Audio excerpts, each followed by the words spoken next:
이제부터 중요한 이 포인트를 만나보겠습니다. 비교적 가운데에서 그러니까 냉정하게 비교적 객관적으로 사안을 볼 수 있는 게 바로 이화영 전 부지사의 과거 변호인들이겠죠. 제가 이화영 전 부지사 과거 변호인 한 명에게 이 사안에 대해서 직접 물어봤습니다. 전수미 변호사님 같이 한번 보실까요? 네. 과거에 그러니까 이화영 전 부지사가 본인이 검찰에 회유당했다고 주장하는 그 시점 언저리에 변호를 맡았던 사람의 얘기예요. 이게 수사관이 기본적으로 2명이 있고 담당 교도관도 3명이 있다. 전 쌍방울 부회장, 김성태 회장, 이화영 이렇게 3명 나오면 눈으로 시야에 보이는 거리에 있어야 되고 어떻게 술을 마시고 했다는 건지 모르겠다. 이게 단순히 뭐 검찰 쪽 얘기가 아니라 과거에 이화영 전 부지사를 법률 졸업했던 사람의 얘기거든요. 어떻게 보세요? 우리가 스스로에 대한 객관화가 안 될 때는 지금 외부의 객관화된 시선을 바라보는 것도 중요한데요. 왜 NIT라든가 외신들이 지금 대한민국 정부의 민주주의가 후퇴하고 있고 무너지고 있고 70, 80년대 독재 정치로 가고 있다. 한 근거 없이 한 말일까요?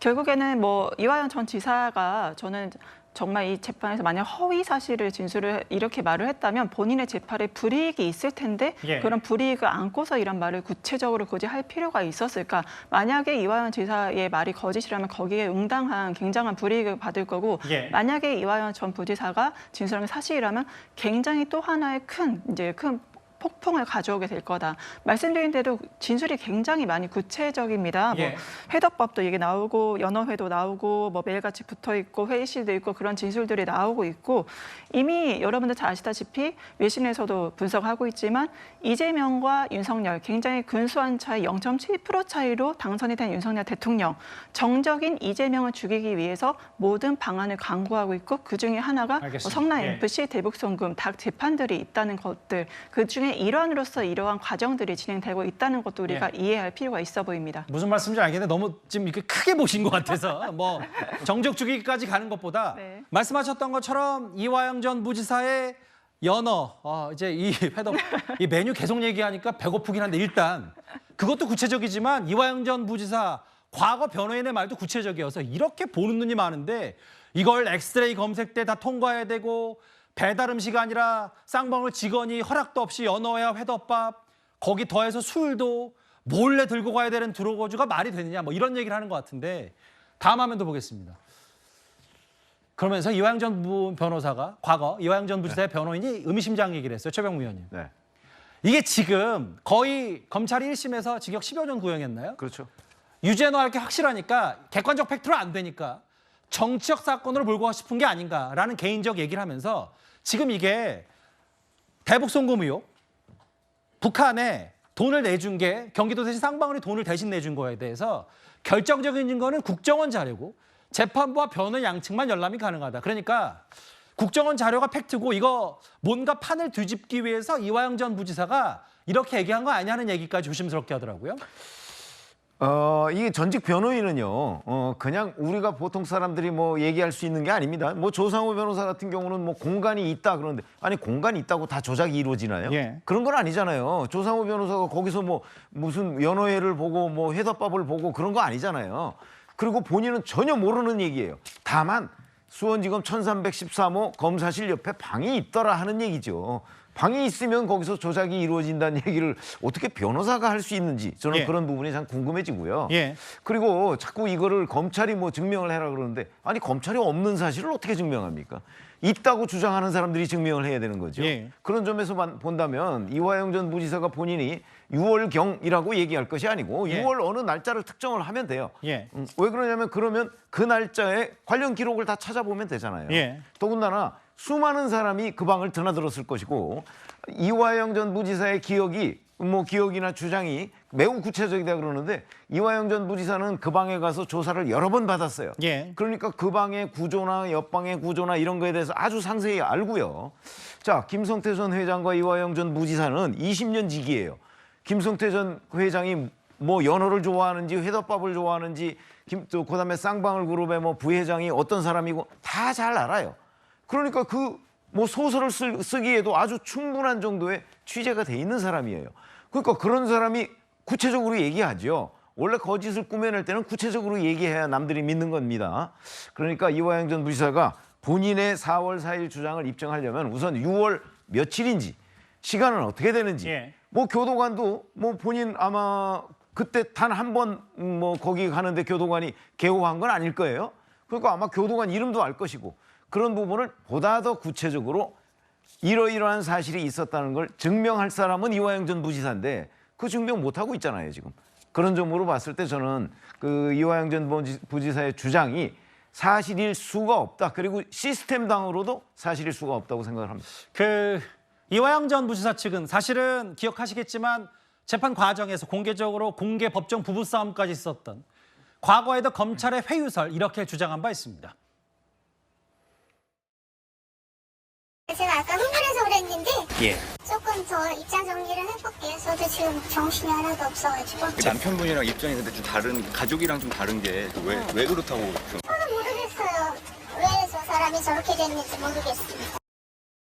제가 비판장에서 소리 지르는 거는 이게 이화영 재판이냐 이재명 재판이냐 결국은 잡아다가 놓고서는 덜덜 볶아갖고 이재명 방부 진술을 이끌어내려고 한 거 아닌가 이렇게 저는 의심이 되고요. 검찰에서는 뭐라 그랬냐면은 장이 뭐 회유당했다 그랬는데 제가 검찰이 우리 남편하고 더 많이 만나서 회유를 하지 장이 무슨 회유를 해요? 일단 어떻게 검찰청에서 술판이 벌어지냐, 검찰 얘기, 절대 상상할 수도 없는 황당한 주장. 또 하나, 여기에 등장하는 김성태 전 회장 측의 얘기도, 화면을 바꿔볼까요? 김성태 전 회장 측 얘기도 교도관들도 있고 피의자가 술을 마신다, 술 냄새는 알 텐데 허무맹랑하다 이렇게 얘기했는데 뭐 이 얘기는 뭐 그들은 부인할 수 있다는 뭐 민주당의 시각을 갖고 있지만 특히 김준일 대변인 아까 과거에 이화영 전 부지사의 전직 변호인도 이거는 들은 적이 없다고 하는 얘기는 어느 정도 우리가 귀담아 들어야 되지 않나 어떻게 판단하세요? 그러니까 그 부분도 그 일부 그럴 수 있을 것 같아요. 근데 지금 상황은 당시엔 왜 얘기를 안 하고 지금 왜 얘기하느냐. 혹시 이 검찰의 이 회유나 진술 조작이나 이런 것들에 대해서 이게 부정한 거 아니냐라고 얘기할 수 있지만 예. 또 한편으로 보면 일반적으로 검사들 우리 믿고 가는 거죠. 이 예. 법조인들 믿고 가는데 예전에 2013년도에 예. 서울시 공무원 간첩 조작 사건이 있었습니다. 예.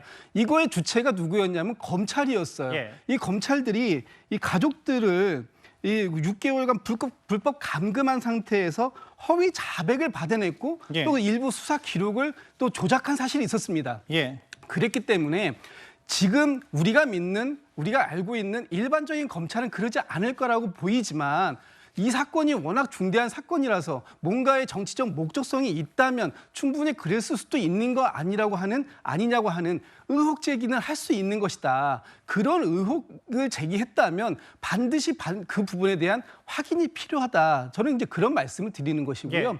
과거에 지금 변호인이 교체되기 전에 그 변호인과의 관계는 사실은 그 피고인과 변호인 사이밖에 몰라요. 예. 그런데 변호인이 밖에 나와서 어떤 얘기를 했는지 그게 상황이 어떤 상황이었는지 예. 그리고 지금 그 변호인이 현재까지 변호를 하고 있지 않은 상황이라면 예. 왜 피의자가 진술을 번복할 수밖에 없었는지에 대한 부분에 대해서 예. 구체적으로 모를 가능성도 있다. 무슨 말씀인지 알겠어요. 네, 그런 상황까지 우리가 다 전체적으로 놓고 보자 이렇게 말씀을 드리는 다만 겁니다. 이화영 전 부지사가 얘기했던 나 검찰에 술 마시면서 회의 조작당했다라고 했던 그 시점이 대략적으로 정확한 날짜는 모르지만 작년 6월인데 작년 6월에 변호를 맡았던 인물 중심으로 제가 한번 취재를 한 거기 때문에 그 정도는 저희도 정리를 할 수 있을 것 같아요. 일단 대북 송금 의혹의 핵심 내용 다시 한번 정리하면 김성태 안부수 과거 전 쌍방울 부회장은 우리가 북한에 대신 돈을 내줬다는 의혹을 당시 이재명 지사의 경기도가 인지 알고 있었다라는 건데 이화영 전 부지사는 아시는 것처럼 검찰 조사 과정에서 이재명 대표에게 보고했다는 취지로 얘기를 했다가 진술을 오락가락 바뀌었고 이재명 대표는 수차례 소설이라고 언급했습니다. 이미 지금 1심에서 검찰은 징역 15년을 구형했고 6월 7일인가요?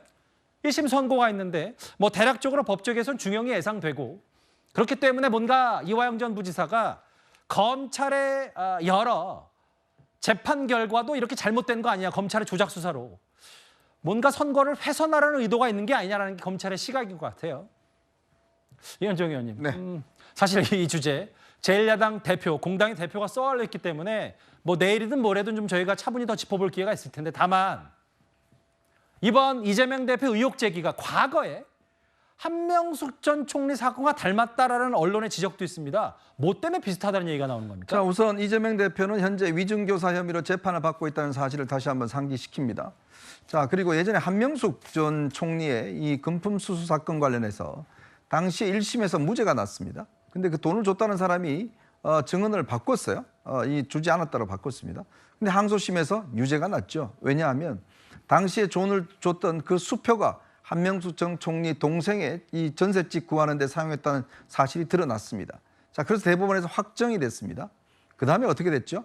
양심의 법정에서는 무죄다라고 지금 주장을 했고, 그때 당시에 문재인 전 대통령 등등 해서 다 이제 그 구속대 들어갈 때 배웅을 했습니다. 예. 자, 그때 이미 대법원에서 관련된 명백한 증거가 있었습니다. 즉, 당시에 돈을 줬다는 사람의 그 수표가 있었어요.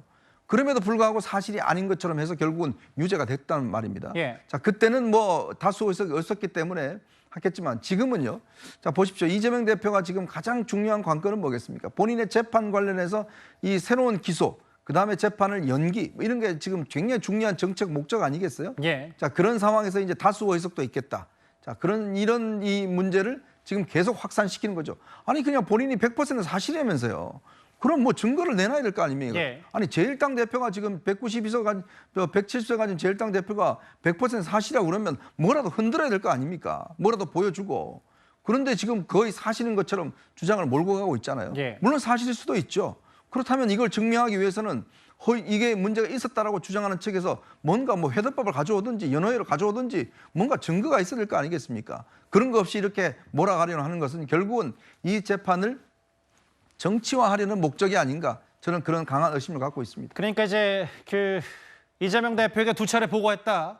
저희 뉴스탑10에서 작년 검찰에 이렇게 이화영 전 부지사가 진술하면서 이재명 대표에게 지금 안 좋은 흐름이 되는 건가라는 취지의 얘기를 전해드렸었는데, 나 보고한 적 없다. 법정에서 번복을 했고, 여기에 더해서 지난 4일 결심 법정에서 김성태 전 회장과 술 마시고 회유를 당했던 검찰에 이제 1심 선고만 남았는데, 이게 과거 한명숙 전 총리 사건과 닮았다. 그럼 결국은 한명숙 전 총리 유죄 나오지 않았냐? 이거에 대한 전수미 변호사 생각은 어떠세요? 좀 그렇게 보기에 무리가 있을 것 같습니다. 예. 말 그대로 한명숙 총리는 불법 정치 자금 사건 본인이 돈 받았냐 여부였고요. 이번에는 북한에 대북 돈을 보냈는지 여부기 때문에 아예 사안의 사실관계가 다르다. 그래서 이 두 개를 같은 지점으로 보고서 이제 판단을 하는 것은 저는 굉장히 성급한 일반화의 오류라고 이제 좀 생각을 하고요. 예. 실제적으로 금품을 이제 주고 공여자와 수여자가 있으면 이제 대법원에서 좀 어떻게 판단을 하냐. 첫 번째, 구체적인 증거가 있느냐를 판단합니다. 예. 구체적인 뭐 계좌 이체라던가 뭐 CCTV에 뭐 벌크 캐시로 현금 다발로 줬나, 이거 구체적인 증거가 있었냐가 예. 중요한 요건이고, 그게 없다면 두 번째로 중요한 것이 바로 그 공여자와 수여자의 구체적인 나 줬다, 받았다는 구체적인 진술입니다. 그럼 그 진술을 누가 하나 거짓말을 할 수 있기 때문에 예. 진술의 신빙성이 있었냐, 믿을만 하냐, 그 여부에 따라서 결국에는 재판부의 판정이 달라질 수밖에 없고, 이거는 재판부의 영역이다라고 말씀을 좀 드리고 싶습니다. 다만 좀 유의하자면, 지금 의혹이 제기되고 있는 검찰과 부적절한 접촉이 있었는지 여부에 대해서는 이거는 굉장한 사법의 어떠한 공정성, 국가의 기본적인 법적인 틀을 흔드는 체제일 수도 있기 때문에 이 검찰과 부적절한 알겠습니다. 접촉이 있었는지는 우리가 확인할 필요가 있어 보입니다. 검찰청에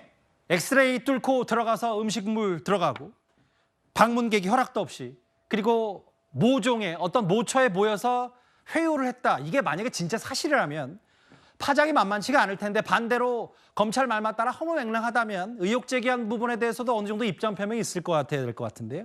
알겠습니다. 첫 번째 이슈, 지금 글쎄 이게 진실공방이라고 불러야 될지 모르겠습니다만 검찰의 회유, 뭐 술판, 조작 얘기가 첫 번째 이슈였습니다.